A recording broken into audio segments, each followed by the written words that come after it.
In this video, I'm going to teach you how to make 5 brushes here in Procreate. The first one is going to be a checkerboard brush, which I will show you right here. It's going to look like Vans, shoes. The next one is a buffalo plaid brush. The next one is a polka dot brush and an outline brush. And then the last one I show you how to make a stamp. In this case, it's a flower, but you could use it with any shape. So the first one we're going to do is the checkerboard brush. So we started with a square canvas. We're going to go to the drawing guide, edit drawing guide, and since it's already on the 2D grid, we'll just turn that size all the way up. And I'm going to turn on assisted drawing. This is to help me draw in straight lines. I'm going to use my monoline brush to do this just so the edges are clean, basically. I also had the wrong color. You're going to want to do black and white. So you'll draw 2 boxes. One in the bottom left and one in the bottom right, or you could do top left and bottom right, just as long as they're opposite from each other. And I just drop the color in after I've drawn the 2 lines. I do the same thing with the second one. Just make it so it's as straight as possible, and the drawing guide will help with that. Then we're going to export it just as a JPEG. Just save image. Then we are going to duplicate our monoline brush by swiping left and clicking duplicate, then tapping that brush again. Then we're going to go to grain, edit, import, and then import photo. We've got that. Click done. And then go to properties, make it a little bit bigger just so we can see it. And you can tell that it's kind of muddied. So that's because we want to change not from the moving to texture. And you'll see the drastic difference it makes when I hit click texture. You can change the scale right there. That's basically how big or small the boxes will be. And I liked how this looked. So that's it for that brush. The next brush, we're going to again start with a square canvas. And we're going to set it up the exact same way by going to canvas, drawing guide, edit drawing guide, and turning the grid size all the way up. And turning on the assisted drawing to help us with our box. I'm going to do a box in the bottom left layer. Forgot to turn my monoline back on. Monoline is in the calligraphy section if you're having a hard time finding it. And there's our first box. I didn't like my first line or my second. And so I'm going to color drop that one. And then I'm going to change my drawing guide to the isometric option. This will give me the slanted lines that I want for the top box. So this will make it so your lines are perfect. I needed to turn my airplane mode on before I recorded this, so my apologies for that. I don't worry as much as making these super consistent. Obviously, you can see there's some gaps that are bigger than others, but for the sake of the tutorial, I wasn't too worried about it.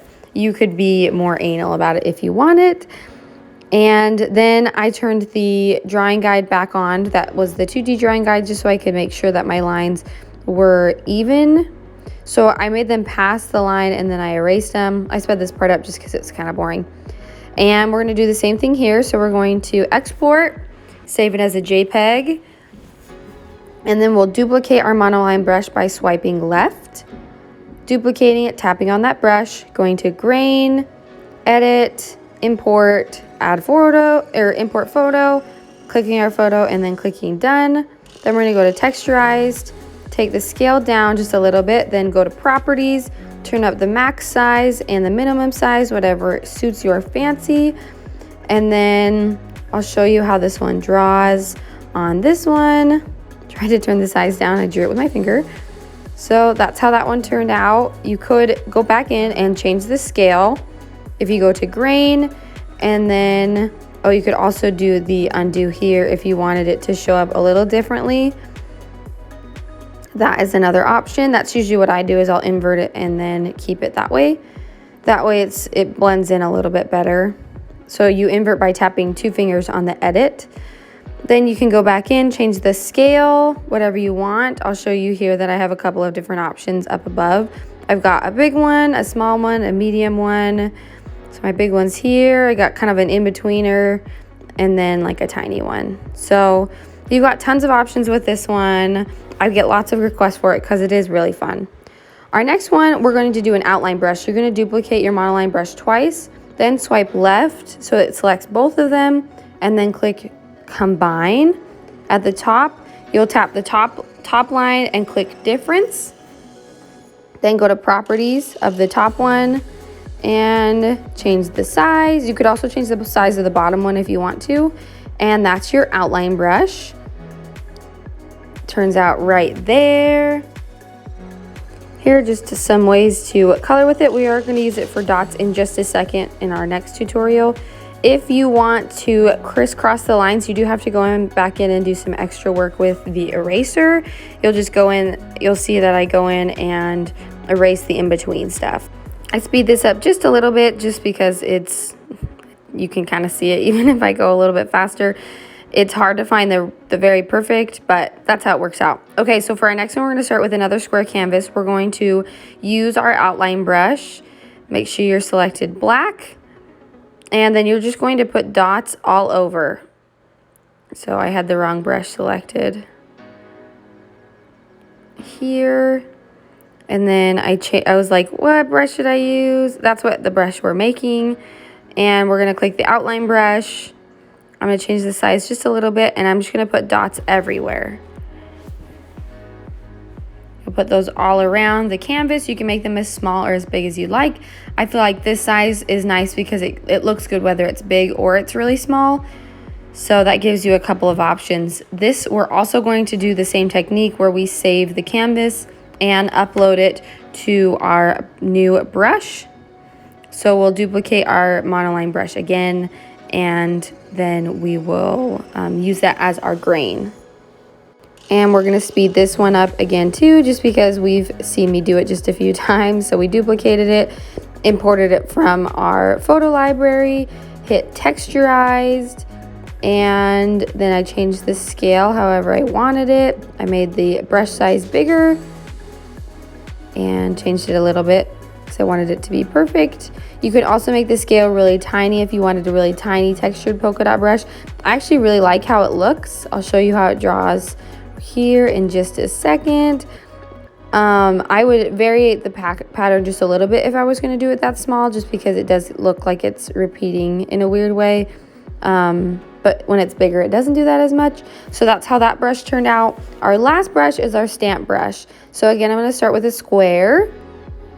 You don't necessarily have to start with a square for this one if you don't want to. So I'm going to go to my drawing guide, but I'm going to turn on symmetry, and I'm going to show you how I make a flower. I turned on rotational and radial in the symmetry, clicked done, and then I drew myself a flower. I realized I didn't have the wrong brush. I thought this was one of the times I did, but I tried a couple of times to do a flower.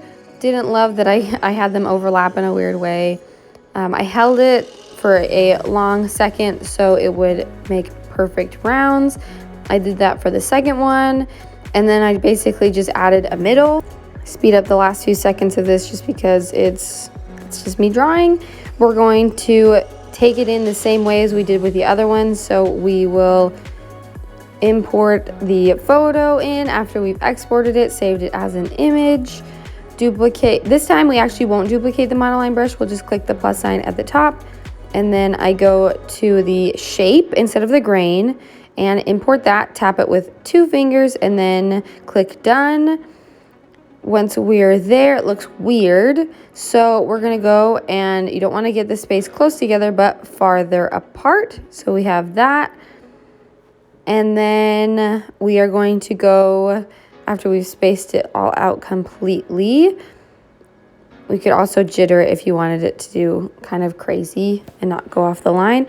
I'm going to change the size to be a little bit bigger, and then go back to our shape and turn that all the way up, and I'll show you how it draws. And that is our video for today. I would love to answer your questions in the DMs. Thanks for watching.